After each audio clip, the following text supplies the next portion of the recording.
for the late video or early video, whichever one you want to call it.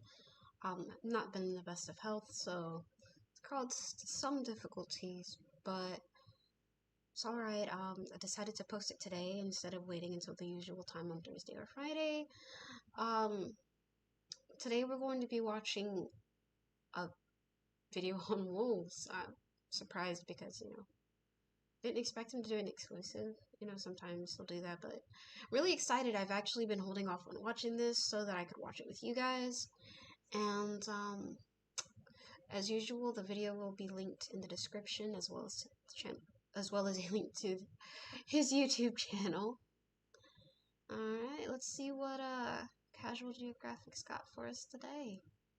So we've talked about animals that have beef, but these animals have a whole three-way situation going on.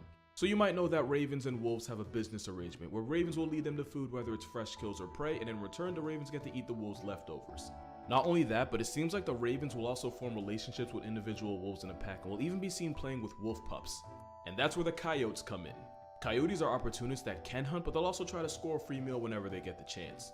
Wolves hate coyotes because they'll steal their kills and will even delete any unprotected wolf pups. Coyotes hate wolves because wolves are everything they are but better in every way, and wolves will often murk them on sight. In rare cases, packs of coyotes will attempt to harass and bully lone, injured, or old wolves. Ravens don't mess with coyotes because they're competition. So here's what happens. Coyotes will often attempt to finesse some of the wolves' kill when they're not looking, which can result in ravens basically calling for a hit on them by making these loud alarm calls. These alarm calls get the attention of the wolves, who will then attempt to chase the coyote off. Sometimes they won't stop at just chasing. You're looking at about 5 wolves and 1 less coyote. And somewhere in the desert, roadrunners smoking a wily pack. And since ravens are scavengers, they get to eat what's left of the now life-cancelled coyote. So basically the ravens will snitch on the coyotes to their big brother wolves. And if you know about ravens, they're 100% smart enough to do that. But keep in mind, coyotes will sometimes put ravens on a meal prep too. Moral of this video, nature really hates coyotes. Wolves and ravens aren't the only ones to work out an arrangement like that. Coyotes and badgers have every reason to hate each other, with coyotes sometimes turning on badgers and badgers occasionally flatlining coyote pups. But they'll put aside their differences because between the coyote's speed and the badger's burrowing, they make life infinitely more difficult for prairie dogs when they hunt together. Tarantulas will adopt humming frogs to protect their eggs from insects, and in return the tarantula protects the frog from the rest of the world. Even ants have allies. You see, ants and acacia trees have a business arrangement where the ants live inside the thorns of the acacia. The ants pay rent by attacking anything that attempts to eat from the acacia, and that can include other insects like crickets all the way to herbivores like giraffes and even elephants. And this partnership starts when the acacia produces a smell that attracts a queen ant, the same way the smell of pie causes a cartoon character to defy gravity. And these ants aren't pushovers. If an animal like a giraffe threatens their home, then they'll swarm out in mass sting to the point where they can fend off animals millions of times their size. Like I said, ants are about that action, and if they were the same size as humans, they would end the entire world in one weekend. The Ants' Underground Kingdom lets you see exactly what a motivated ant colony is capable of. It's a simulation strategy game that's gained over 35 million players worldwide in just its first year. That's almost an entire Canada. And this game lets you experience life as an ant in the natural world by pretty much having you do as real ants do. You can hatch and develop your own ant army, including a class of special ants with special abilities. You're free to design and explore ant nests for your ant militia to live in, and when you're not doing that, you can run fades with lizards, frogs, scorpions, and more, while also joining forces and squadding up with allies like the mantis. You can rally your ants into battle through PvP, alliance battles, and even crossover battles with players from all around the world. It was awarded the best game changer in 2021, not because of its stunning graphics or enticing battles, but because this game has wrecked my sleep and work schedule more than once. So to play the world's first ant simulation strategy mobile game, download the Ants Underground Kingdom using the link in the description and use my code to get more fun little surprises. Unless you're a YouTuber who has to make a video promoting it, because apparently playing this game until the birds wake up isn't a valid excuse for that video being 2 days late. And with the special summer carnival coming, there is no better time to download other than yesterday. Have you ever heard the story of the Druid Pack?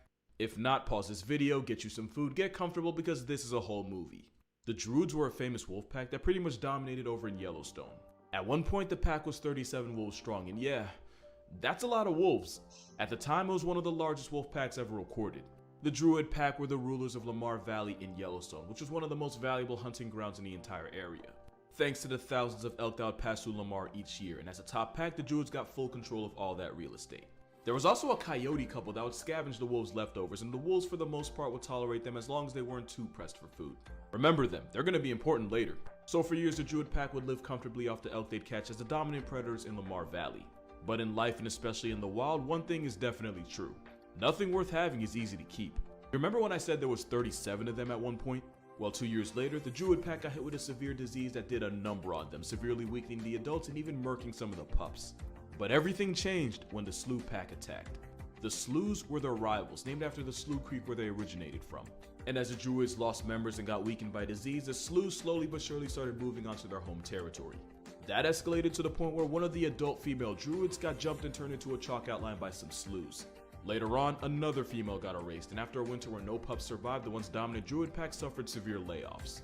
The pack that once boasted 37 members got cut down to just 4. One of them was a young black male who had only recently joined the pack. He was a lover who made moves on all the females in the pack while also being submissive to all the males. Since he was clearly more of a lover than a fighter, researchers nicknamed him Casanova. Don't forget him, he's going to be important later. At this point, they were clearly outnumbered, and after nearly getting turned into past tense by the Sloughs, what was left of the Druids basically got evicted from Lamar Valley, and they were forced to move to an area known as Cache Creek, leaving the wolves from Slough Creek as the new top pack in the valley. Now remember that coyote couple I told you about? What I didn't tell you is that they were actually expecting pups in the spring, and with groceries low with pups on the way, that's probably why the father ended up doing what he did next. Viewer discretion warning, this might hurt your feelings. Now remember how I also said the Druids would somewhat tolerate the coyote scavenging? Yeah, the Sloughs were not about to let that slide. When the father coyote tried picking off their food as usual, the new landlords wasted no time and jumped him. The Slough pack chased him down and proceeded to maul him into a hashtag, all while his pregnant mate could only watch from a distance. With the Sloughs being very much anti-coyote, the now single mother had no choice but to abandon the valley and find a new place to have her pups. Cause having them in the valley with the Sloughs in charge would just be abortion with extra steps. But don't worry, this isn't the last we're gonna see her. But yeah, with no Druids or coyotes, the Sloughs were now fully in charge of Lamar Valley. But like I said, nothing worth having is easy to keep. An unknown disease believed to be either parvo or distemper rocked the Slough Creek pack and rocked them hard. Like to the point where out of like 15 pups, I think only like 3 lived. And it wouldn't help when the Sloughs would soon get a taste of their own medicine when they were attacked by another pack. Not only did this mysterious pack delete some of the Sloughs, they actively kept them from feeding their pups by blocking them from the den. As a result of that and the virus, none of the Slough pups made it. And with the Sloughs numbers dropping the way I wish gas prices would, they had no choice but to retreat back to their original territory. And with no wolves in the valley, guess who stepped up? For a short while, coyotes actually became the dominant predators in the valley with no wolves to check them. Speaking of coyotes, you remember that pregnant mother coyote who watched her partner die in front of her before getting run out the valley herself? Well, that story actually has a happy ending. She actually ended up successfully raising all 3 of her pups after she was evicted from the valley. And she did it as a single mother. But whatever happened to the Druid pack? Well, remember Casanova, the flirt of the group? While in exile, Casanova actually helped rebuild the pack with some of the daughters. Like I said, bro was a lover.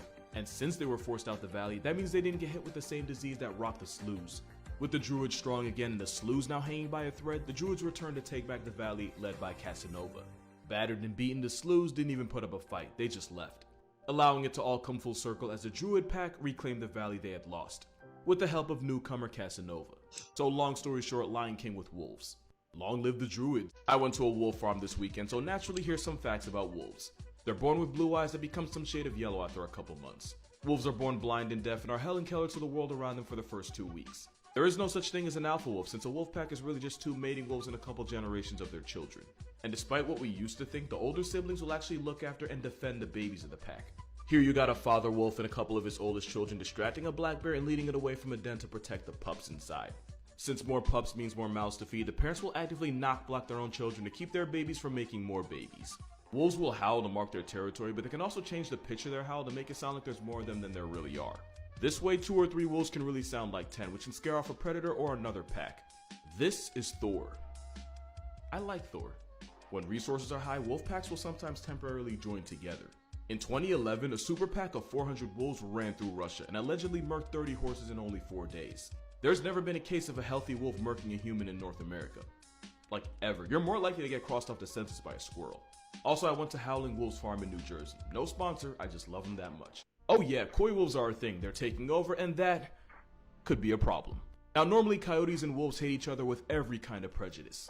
But with the wolf population nearly getting put in the gulag by a certain hairless primate, some wolves decided that a coyote was their last option. To be fair, weirder things have happened.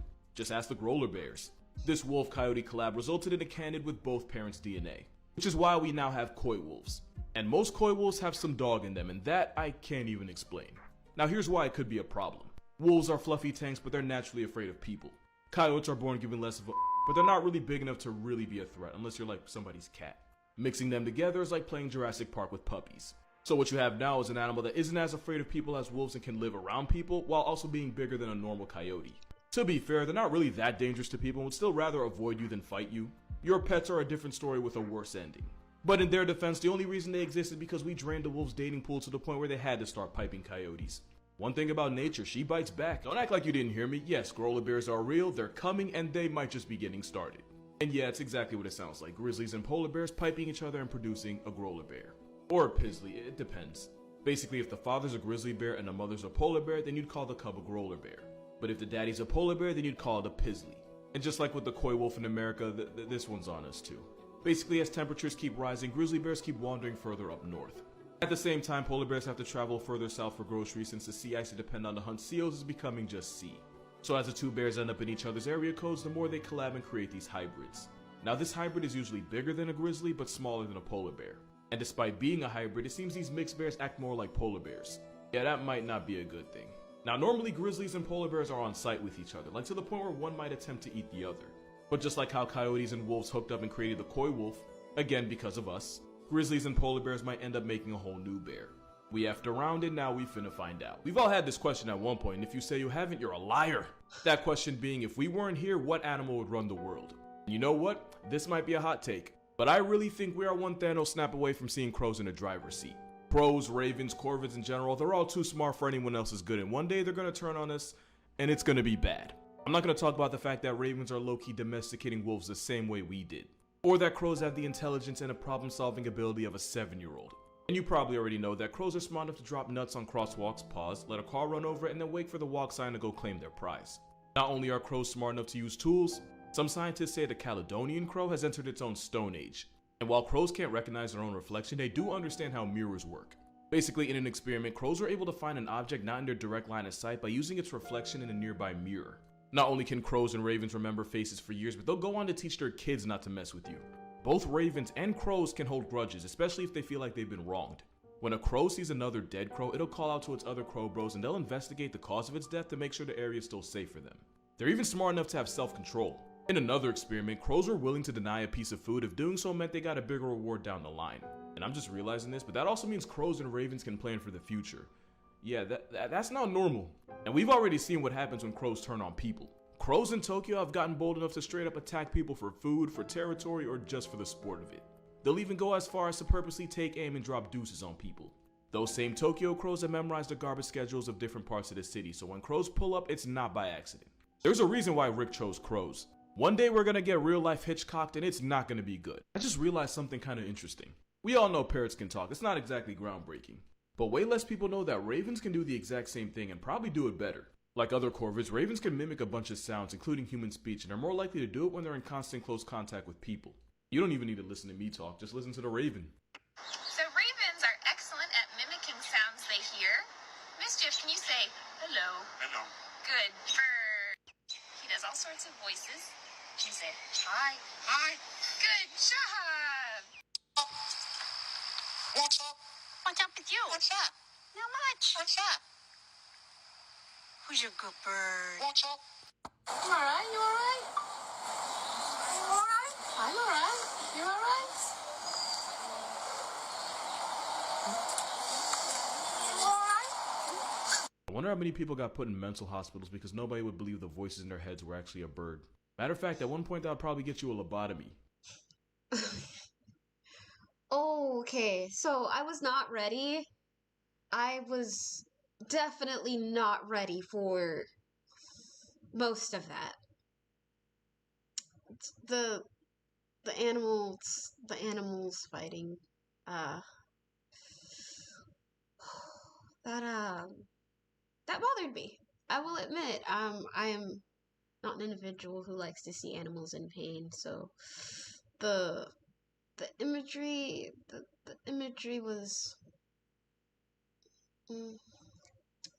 but it was a good video. I'm really impressed with the whole story of the droid pack. That was pretty cool, but it turns out it was new, so I was actually really it's drawn in actually, because you know you actually get worried about the animal involved. So yeah, it was a pretty interesting video. I actually really liked this one. It was longer than the usual, very informative, interesting. Feels like just jumping back in history a little bit there too. So I really enjoyed this one, and I hope you did too. And thank you for sticking around and watching. I'll see you next video.